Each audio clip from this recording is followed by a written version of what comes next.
प्यारे बच्चों, मैं वीरेंद्र कुमार सिंह, प्रवक्ता राजकीय जुबली इंटर कॉलेज गोरखपुर। आज हम आपके लिए ले आए हैं एक समतल में गति का भाग 3। आइए बच्चों, हम लोग देखते हैं कि इस भाग 3 के अंतर्गत कौन कौन से शिक्षण बिंदु होंगे जिन पर आप लोग आज अध्ययन करेंगे, उसको हम लोग पहले देखते हैं। तो आइए हम लोग देखते हैं कि शिक्षण के बिंदु आज क्या क्या होंगे हम लोग के। सबसे पहले हम लोग देखेंगे लंब कोणीय एकांक सदिश, उसके पश्चात देखेंगे स्थित सदिश एवं विस्थापन क्या होता है, औसत वेग एवं तात्क्षणिक वेग क्या होता है, इसको भी देखेंगे। औसत त्वरण एवं तात्क्षणिक त्वरण क्या होता है, ये भी देखेंगे। एक समान त्वरित गति, ये भी देखेंगे। आपेक्षिक वेग क्या होता है, ये भी देखेंगे। और लास्ट में हम लोग एकांकिक प्रश्नों को सॉल्व करते हुए आज का व्याख्यान समाप्त करेंगे। तो बच्चों, आइए हम लोग देखते हैं कि लंब कोणीय एकांक सदिश होते क्या हैं। इसी अध्याय के भाग 1 में आप एकांक सदिश पढ़े हैं और आप जानते हैं कि एकांक सदिश को अंग्रेजी के छोटे अक्षरों के ऊपर कैप लगाकर प्रदर्शित करते हैं। जैसे यूनिट वेक्टर यानी एकांक सदिश ए है, ऐसे इसको हम लोग प्रदर्शित करते हैं। उसी एकांक सदिश के आधार पर आज हम लोग देखेंगे क्या होता है लंब कोणीय एकांक सदिश है। तो हम जब बात करते हैं त्रिविमीय अंतरिक्ष में यानी 3 डायमेंशनल में जब आप बात करेंगे तो 3 डायमेंशनल में 3 अक्ष खींचते हैं और ये तीनों अक्ष परस्पर लंबवत होते हैं। एक अक्ष हो गया x अक्ष, दूसरा का हो गया y अक्ष और तीसरा हो गया z अक्ष। याद रखिएगा तीनों एक दूसरे के लंबवत होते हैं, x अक्ष, y अक्ष और ये z अक्ष। ठीक, इन अक्षों के धनात्मक दिशा में जो एकांक सदिश होते हैं उसे हम लोग नाम देते हैं लंब कोणीय एकांक सदिश। तो त्रिविमीय अंतरिक्ष में एक हम लोग बिंदु लिए हैं O, और उसी बिंदु O को मूल बिंदु मानकर 3 अक्ष खींच रहे हैं। OX जो कि x अक्ष है, OY जो कि y अक्ष है, OZ जो कि z अक्ष है। इन अक्षों के धनात्मक दिशा में जो एकांक सदिश है वही है आपका लंब कोणीय एकांक सदिश। तो x अक्ष की दिशा में एकांक वेक्टर I, y अक्ष की दिशा में एकांक सदिश j और z अक्ष की दिशा में एकांक सदिश k होता है। चूंकि हमारे जो ये अक्ष हैं ये परस्पर लंबवत हैं, इसलिए ये जो यूनिट वेक्टर I हो, चाहे यूनिट वेक्टर j हो या यूनिट वेक्टर k, ये परस्पर लंबवत होते हैं, याद रखिएगा। साथ ही साथ जब इनका परिमाण देखा जाता है तो इनका परिमाण 1 होता है। कितना रहेगा, याद रखिएगा, इनका परिमाण 1 होता है। यानी mod of unit vector I is equal to mod of unit vector j is equal to mod of unit vector k is equal to हो जाएगा 1। यानी ये लंब कोणीय एकांक वेक्टरों का जो परिमाण होता है वह 1 होगा, याद रखिएगा। क्या चीज होता है, एक समतल में गति। प्यारे बच्चों, इसके पूर्व के अध्याय में आपने सरल रेखा में गति का अध्ययन किया होगा।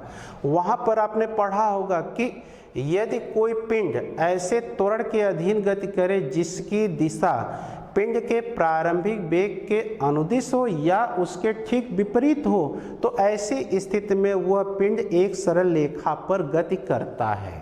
ठीक, लेकिन अगर पिंड एक ऐसे त्वरण के अंतर गति करे जहाँ की त्वरण की दिशा पिंड के प्रारंभिक वेग की दिशा से भिन्न हो, तो समय के साथ पिंड का वेग की दिशा और उसका परिमाण लगातार बदलता है और वह पिंड एक ऐसे पथ पर गति करता है जो समतल में होता है, इसलिए उसका नाम दिया जाता है एक समतलीय गति। एक समतलीय गति को हम लोग जो है द्विविमीय गति भी कहते हैं। यानी वहाँ पर दो गतियाँ एक साथ होती हैं।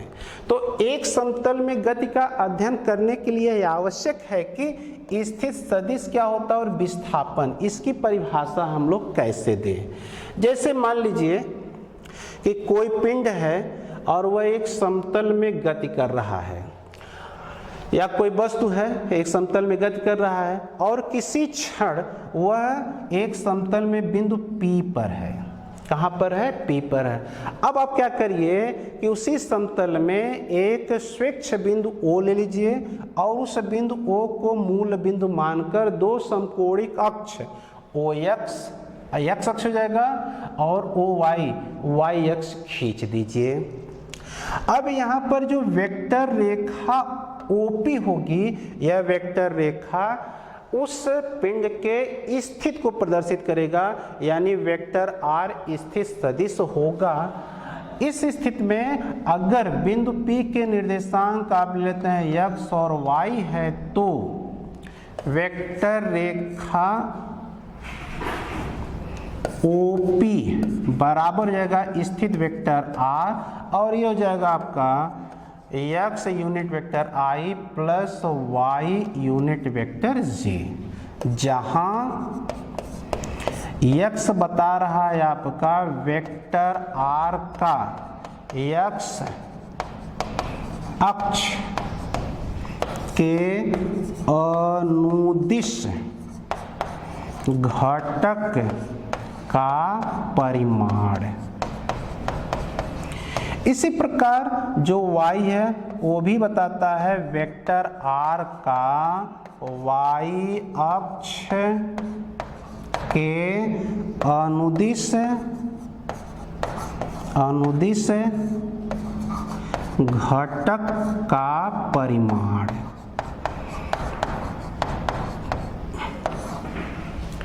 और साथ ही साथ देख लीजिए जो इस वेक्टर के द्वारा प्रदर्शित होगा इसका मान हो जाता है x यूनिट वेक्टर I और यहाँ से जो वेक्टर द्वारा प्रदर्शित होता है इसका मान हो जाता है yj।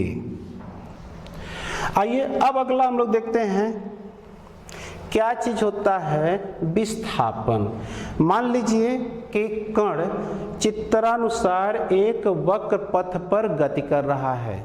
गति के दौरान किसी समय t पर कण बिंदु P पर है और बिंदु P का जो निर्देशांक है वह xy है। तो ऐसे स्थिति में O के सापेक्ष बिंदु P की जो स्थिति होगी वह स्थित वेक्टर R बराबर हो जाएगा आपका x unit vector I plus y unit vector j। ये हो गया।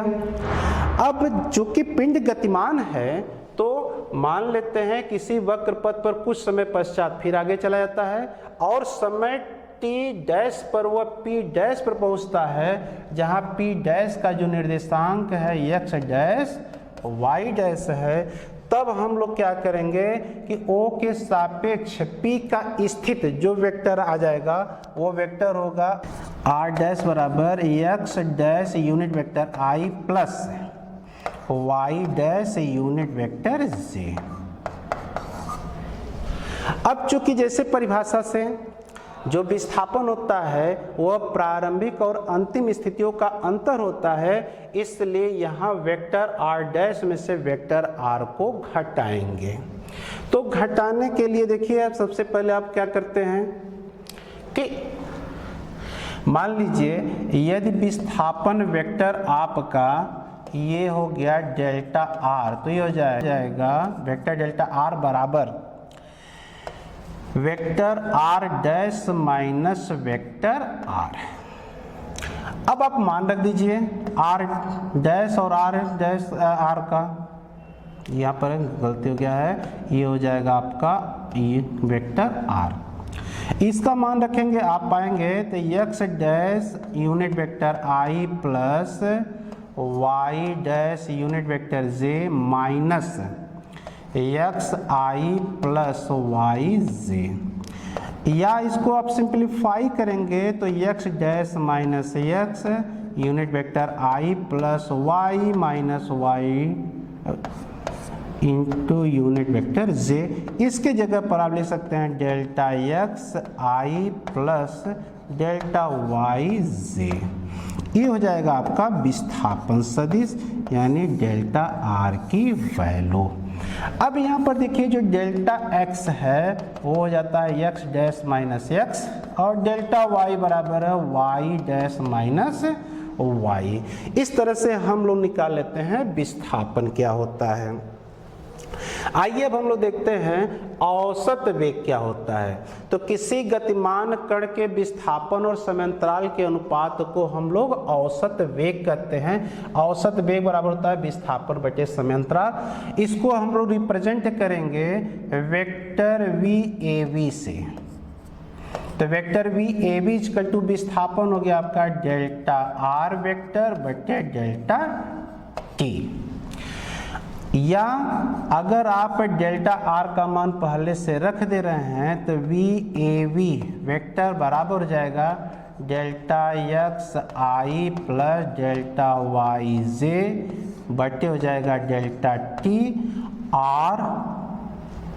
इसको आप लिख सकते हैं कि डेल्टा एक्स बटे delta t unit vector i plus delta y बटे delta t into unit vector j. यहाँ पर डेल्टा एक्स बटा डेल्टा टी औसत वेग का एक्स अक्ष के अनुदिश घटक का परिमाण बताएगा। डेल्टा वाई बटा डेल्टा टी औसत वेग का वाई अक्ष के अनुदिश घटक का परिमाण बताएगा। जब हम लोग औसत वेग की दिशा की बात करेंगे तो उस औसत वेग की दिशा जो है विस्थापन की दिशा में होगा, यानी जिस दिशा में विस्थापन होगा उसी दिशा में आपका औसत वेग होगा, यानी डेल्टा आर की दिशा में ही v vector v a v की दिशा होगी। आइए हम लोग देखते हैं अब तात्क्षणिक वेग क्या होता है। औसत वेग के सीमांत मान को तात्क्षणिक वेग कहते हैं जबकि समयांतराल शून्य की ओर अग्रसर हो, यानी डेल्टा टी शून्य की ओर अग्रसर होना चाहिए लेकिन इसका मान शून्य के बराबर नहीं होता है। तो किसी समय टी पर तात्क्षणिक वेग को हम लोग ऐसे परिभाषित करते हैं कि vector v is equal to limit delta t tends to zero delta r vector over delta t. R लिख सकते हैं आप इसका हो जाएगा d r over d t. ये हो जाता है आपका तात्क्षणिक वेग। ठीक है, पथ के किसी बिंदु पर तात्क्षणिक वेग अगर हम लोग दिशा निकाल लें तो वो जो दिशा होती है उस वक्र पथ पर खींची गई स्पर्श रेखा के अनुदिश होता है। कैसे, आइए हम लोग एक चित्र के माध्यम से इसको समझने का प्रयास करते हैं। यहाँ देखिए दो बिंदु लिया गया P1 और P2 किसी समयांतराल मान लीजिए डेल्टा T1 में। यहाँ पर जो आपका विस्थापन मिल रहा है वो डेल्टा R1 वेक्टर है। डेल्टा T2 समय में जो विस्थापन मिल रहा है वो डेल्टा R2 वेक्टर हो गया। डेल्टा T3 समय में देखा जाए तो जो विस्थापन है वो डेल्टा R3 है। इन चित्रों को देखिए जब हम समयांतराल को कम करते जा रहे हैं यानी delta T3 less than delta T2 less than delta T1, तो जैसे जैसे आप समयांतराल को कम करते जाएंगे आप देखेंगे कि विस्थापन का मान घटता जाता है और जब यही समयांतराल डेल्टा T शून्य की ओर अग्रसित हो जाता है तो वहाँ पर देखिए जो डेल्टा वेक्टर R की दिशा हो जाती है वही वेग की दिशा हो जाती है, यानी ये वेग की दिशा बता देता है। ठीक, अब आते हैं हम लोग जो तात्क्षणिक वेग है उस तात्क्षणिक वेग को उसके घटक के रूप में लिख सकते हैं। कैसे, देखिए अब इसके पहले आप लोग पढ़े हैं कि v is equal to vector v is equal to limit delta t tends to zero delta r over delta t। ये परिभाषा से है जो हम लोग अभी देखे हैं। अब आप क्या करिए, इसी विस्थापन का मान रख दीजिए। तो limit delta t tends to 0, ये delta x i unit vector i plus delta y unit vector j बटे हो जाएगा आपका डेल्टा टी। आप इसको ऐसे लिख सकते हैं कि आई और ये हो जाएगा limit delta t tends to 0 delta x over delta t plus unit vector j, ये हो जाएगा आपका डेल्टा, हो जाएगा limit delta t tends to 0 delta y बटे डेल्टा टी। ये हो जाता है पूरा आपका v x unit vector i plus ये पूरा हो जाता है वी वाई और बाद में यहाँ पर गुणा करनी है जे। ये हो जाएगा वेक्टर वी के बराबर। तो यहाँ पर आप देख सकते हैं कि ये जो वी एक्स और वी वाई प्राप्त हो रहे हैं, यह वेक्टर वी का एक्स अक्ष और वाई अक्ष के अनुदिश घटक का परिमाण है।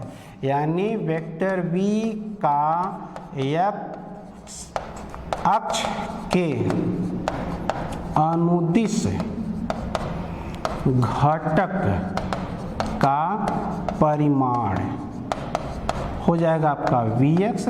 इसी तरह से आप पा जाएंगे y अक्ष के अनुदिश, ये हो जाएगा आपका vy। ठीक, अगर आप चाहें तो इसके आधार पर हम लोग इस वेग का जो है, तो वेग का परिमाण हो जाएगा v is equal to under root v x square plus v y square. इसके आधार पर आप लोग वेग का परिमाण ज्ञात कर लेंगे। आइए अब हम लोग देखते हैं कि क्या चीज होता है आपका औसत त्वरण। तो किसी गतिमान वस्तु का एक्स वाई तल में औसत त्वरण वेग परिवर्तन और समयांतराल के अनुपात के बराबर होगा। यानी किसी समयांतराल में जो उसके वेग में परिवर्तन हो रहा है, दोनों का अनुपात निकाल लीजिए, वो बता देगा आपका औसत त्वरण। यानी औसत त्वरण बराबर हो जाएगा वेग परिवर्तन बटे समयांतराल। तो यहाँ पर औसत त्वरण को हम लोग प्रदर्शित कर रहे हैं वेक्टर ए वी द्वारा। तो वेग परिवर्तन हो गया डेल्टा वी वेक्टर बटे समयांतराल हो जाएगा डेल्टा टी। ठीक, अगर आप चाहते हैं तो डेल्टा वी का वैल्यू आप पिछले समीकरण से रख करके इस औसत त्वरण का एक्स अक्ष के अनुदिश और वाई अक्ष के अनुदिश घटक निकाल सकते हैं। अब आते हैं हम लोग, क्या चीज होता है तात्क्षणिक त्वरण। कण का तात्क्षणिक त्वरण इसके औसत त्वरण के सीमांत मान के बराबर होता है। यानी सीमांत मान के बराबर होगा, लेकिन वहां पर कंडीशन है कि जब समयांतराल शून्य की ओर अग्रसित हो, यानी ये शून्य की ओर अग्रसर होना चाहिए। अब यहां पर देखिए, अगर मान लीजिए यदि तात्क्षणिक त्वरण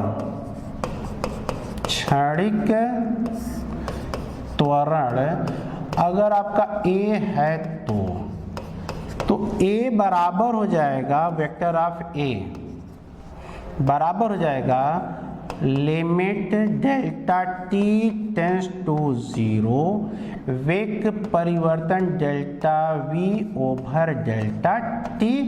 और इसको आप लिख सकते हैं कि वेक्टर इज इक्वल टू हो जाएगा d v over d t. ये हो गया आपका तात्क्षणिक त्वरण का मान। अगर इसको घटक के रूप में लिखना चाहते हैं आप, तो यहाँ पर वेग को हम लोग, परंतु देखिए कैसे लिखते हैं, परंतु vector v is equal to हम लोग पढ़ चुके हैं v x unit vector i plus v y unit vector j। इसी समीकरण मान रखिए तो ये vector a is equal to हो जाएगा d ओवर डी टी। ये हो जाएगा v x unit vector i plus v y unit vector j। ये हो जाएगा आपका डी वी एक्स बटे डी टी। ये हो जाएगा डी वी एक्स बटे डी टी प्लस यहाँ हो जाएगा आपका j dvy/dt। ये हो जाएगा as equal to r, as equal to हो जाएगा, इसकी जो वैल्यू होता है AXI और इसको हम लोग कहते हैं AYJ। तो यहाँ पर देख रहे हैं आप AX और AY, इस ताक्षणिक त्वरण वेक्टर A का x अक्ष और y अक्ष के अनुदिश जो घटक आएगा उसका परिमाण है ये। एक समतल में एक समान त्वरित गति, एक समान त्वरित गति आपने एक सरल रेखा में गति में भी अध्ययन किया होगा, ठीक है। यहाँ पर जो हम लोग एक समान त्वरित के अंतर्गत कर रहे हैं, इसका उपयोग हम लोग आगे चल के प्रक्षेप गति में करेंगे, ठीक है। तो इसलिए इसका अध्ययन यहाँ पर आवश्यक हो जाता है।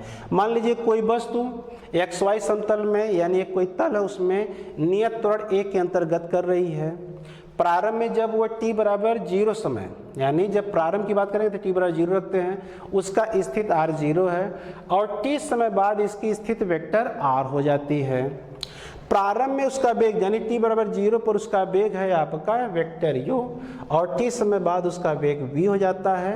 अतः समय अंतराल डेल्टा t बराबर t-0 यानी t में उसका जो औसत त्वरण होगा तो वही त्वरण A ही रहेगा।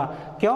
क्योंकि पूरी गति के दौरान त्वरण में कोई परिवर्तन नहीं हो रहा है, ठीक है। तो ऐसे दशा में हम लोग देखते हैं अब औसत त्वरण, औसत त्वरण A बार बराबर जाएगा नियत त्वरण। यहाँ पर देखिए त्रुटि है, ये वेक्टर A होगा, तो ये नियत त्वरण A के बराबर ही होगा। अब आप परिभाषा से आइए, त्वरण A बराबर आप लिखते हो ना वेग परिवर्तन बटे समय अंतराल, तो अंतिम वेग में से प्रारंभिक वेग को घटाइए तो vector V minus vector U अब बटे समय अंतराल हो जाएगा आपका डेल्टा t बराबर हो जाएगा v माइनस यू बटे डेल्टा t की जगह पर आप t रखेंगे। क्यों? क्योंकि जब घटा रहे डेल्टा t बराबर t माइनस 0 तो केवल t मिल रहा है। इसका यहाँ से तिर्यक गुणा करिए तो आप पाएंगे vector v minus vector u बराबर हो जाएगा वेक्टर at और वेक्टर v बराबर u vector u plus at। ये जो समीकरण देख रहे हैं यह एक समतल में गति का प्रथम शुद्ध गतिकी समीकरण है और इसको आप दो अक्षों के अनुदिश लिख सकते हैं।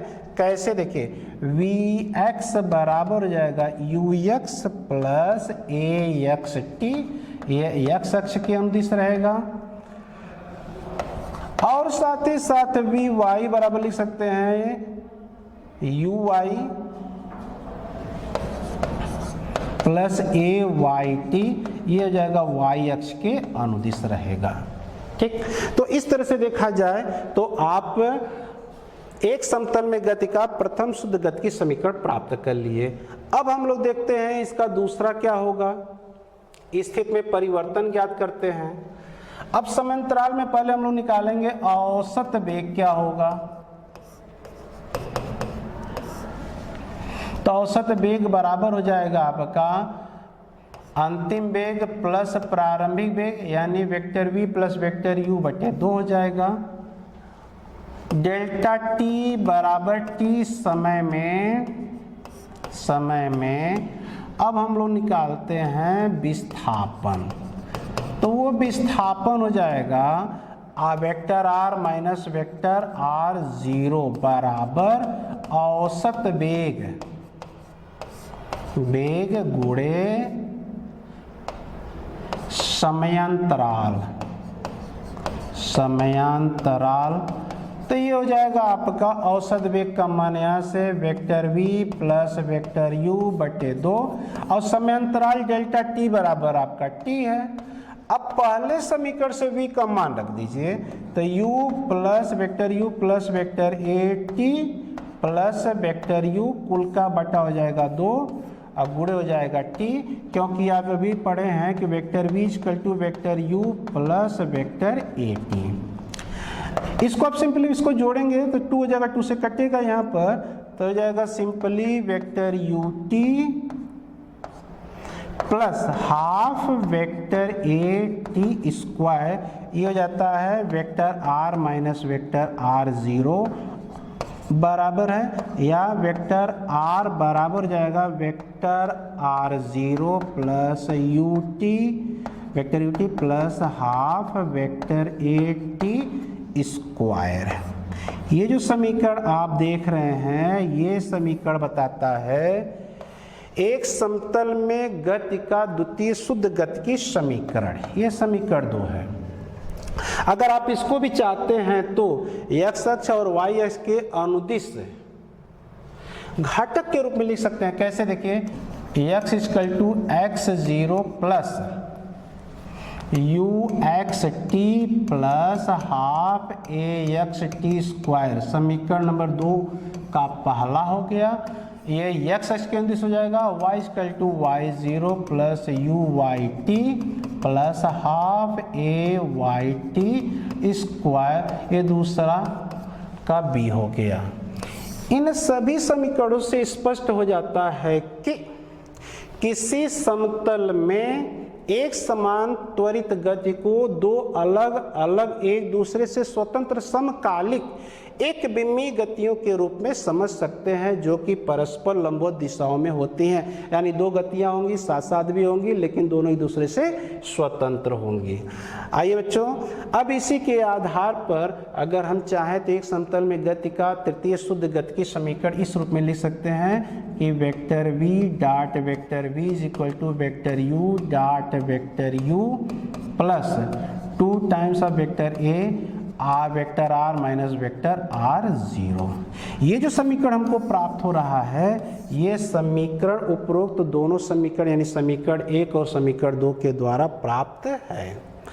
आइए अब हम लोग देखते हैं क्या चीज होता है आपेक्षिक वेग। बच्चों, इसके पहले अध्याय में भी आप लोग ने आपेक्षिक वेग पढ़ा होगा, लेकिन वो आपेक्षिक वेग एक ही दिशा यानी सरल रेखा के अनुदिश के लिए होता है। लेकिन यहाँ पर जो आपेक्षिक वेग है, यह जो है समतल के लिए है, यानी दो दिशाओं में होगा। ठीक है, मान लीजिए दो वस्तु हैं A और B। वस्तु A का वेग v है, वस्तु B का वेग vb है, और एक ही निर्देश तंत्र में यानी दोनों एक ही तल में कहीं गति कर रहे हैं। तो ऐसी स्थिति में वस्तु A का B के सापेक्ष वेग जो हो जाएगा वो आएगा आपका vector va minus vector vb। लेकिन कोई ये कहे कि B का A के सापेक्ष क्या वेग होगा, तो उसके लिए हम लोग क्या करेंगे कि B के वेग में से A के वेग को घटाएंगे, यानी तब हो जाएगा आपका B का A के सापेक्ष वेग वेक्टर vba बराबर vector b minus vector a। इन दोनों समीकरण को ध्यान से देखिए तो आप पाएंगे कि वेक्टर vba बराबर माइनस वेक्टर, देखिए हम स्प्रिंटिंग हो गया है, ये आपका होना चाहिए वेक्टर vab बराबर माइनस वेक्टर vba। और अगर परिमाण में देखा जाए तो दोनों ये परिमाण में आपस में समान हैं। आइए अब हम लोग एक आंकिक प्रश्न को सॉल्व करते हैं। जो ऊर्ध्वाधर में वर्षा हो रही है, तो वर्षा का वेग vr वेक्टर बराबर है ये 35 मीटर प्रति सेकंड ऊर्ध्वाधरतः नीचे है, ऊर्ध्वाधरतः नीचे है। ठीक है, और माड vr बराबर तब लिखेंगे आप 35 मीटर प्रति सेकंड। महिला की चाल को हम लोग vm से प्रदर्शित कर रहे हैं, ये है 12 मीटर प्रति सेकंड। किधर की ओर चल रही है? ये पूरब से पश्चिम, यानी ये पश्चिम है, पश्चिम दिशा में है। ठीक, अब इनका जब परिमाण निकालेंगे तो mod of vector vm equal to हो जाएगा 12 मीटर प्रति सेकंड। यहाँ दोनों जगह पर यहाँ और यहाँ दिशा से लेना देना नहीं है। एक उचित पैमाना लेकर आप वेक्टर खींच लीजिए। तो जब आप वेक्टर खींचेंगे तो ऊर्ध्वाधर दिशा में ये मिल जाएगा आपका वेक्टर vr, और पश्चिम दिशा में आप देखिए मिलेगा आपको ऐसे वेक्टर vm। ये पश्चिम दिशा में कैसे हम लोग निर्धारित किए, देखिए ये हो जाता है आपका नॉर्थ, ये साउथ, ये ईस्ट और ये वेस्ट है। चूंकि यहाँ पर महिला गति कर रही है, ठीक है, तो हम लोग क्या करेंगे, वर्षा की बूंद का महिला के सापेक्ष वेग निकालेंगे, यानी हम निकालेंगे वेक्टर वी आर एम, तो हो जाएगा vector v r minus vector v m. ठीक, इसके लिए क्या करेंगे, इसे वेक्टर से हम लोग घटाते हैं। तो घटाने के लिए हम लोग क्या करेंगे कि दोनों वेक्टरों को एक ही बिंदु से पहले खींच लीजिए, तो ये हो जाएगा आपका वेक्टर वी आर हो गया, और यहाँ पर देखिए इस दिशा में दिया है वेक्टर वी एम, ये वेक्टर वी आर हो गया। चूंकि वेक्टर वी एम को वेक्टर वी आर में से घटाना है, तो आप क्या करिए, यहाँ से ऐसे एक परिणामी वेक्टर खींच दीजिए। ठीक, तो ये हो जाएगा आपका वेक्टर वी आर एम। मान लीजिए ये एंगल थीटा है, तो यहाँ पर देखिए त्रिभुज ओ ए बी, तो इस ट्रायंगल ओ ए बी में अगर आप ले लेते हैं tan ऑफ थीटा बराबर, तो इस थीटा के लिए हो जाएगा लंब, तो हो जाएगा माड ऑफ वी एम बटे हो जाएगा, और ये हो जाएगा इसके लिए आधार माड ऑफ वी आर। अब आप मान रख दीजिए, वी एम का मान 12 हो गया है, हो जाएगा आपका 35 है। जब आप भाग कर देंगे तो ये पाएंगे 0.343, ये tan ऑफ थीटा बराबर हो गया, और थीटा बराबर हो जाएगा tan इनवर्स 0.343, और ये बराबर जाता है आपका 19 डिग्री। अर्थात महिला को वर्षा से बचने के लिए उसे ऊर्ध्वाधर से पश्चिम दिशा में थीटा बराबर यानी 90 डिग्री कोण पर छाता रखना पड़ेगा। तो प्यारे बच्चों, आज के व्याख्यान में बस इतना ही। आशा करता हूं कि जो भी कंटेंट दिए गए हैं उसको आप भली बात समझ गए होंगे। आप इसको पढ़िए, इस पर आधारित आंकिक प्रश्नों को हल करिए। आगे हम लोग जो है दो वेक्टरों का गुणन और प्रक्षेप गति का अध्ययन करेंगे, और अपनी तैयारी इसी अनुसार बनाए रखिए। आज के लिए बस इतना ही। धन्यवाद।